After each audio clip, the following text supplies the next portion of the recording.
Welcome to the Slop Farm. Enjoy the video.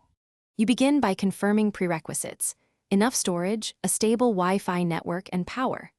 Once done, open Settings and tap your name, then iCloud. Make sure iCloud backup is on. If you prefer a local copy, connect to a Mac, open Finder, and select your device. Choose Encrypt Local Backup if you want saved passwords and health data. Start the backup now. It runs faster on Wi-Fi and while charging, and that prevents partial backups or data corruption.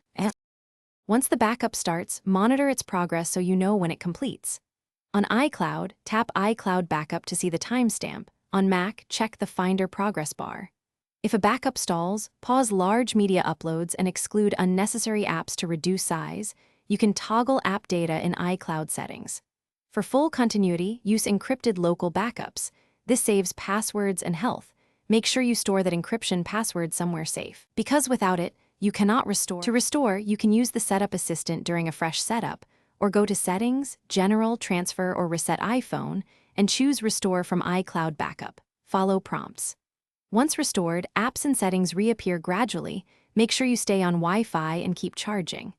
If a restore fails, update iOS and try again, or select an earlier backup. Corrupted backups are rare but possible. If problems persist, contact Apple support and avoid interrupting the restore to prevent partial.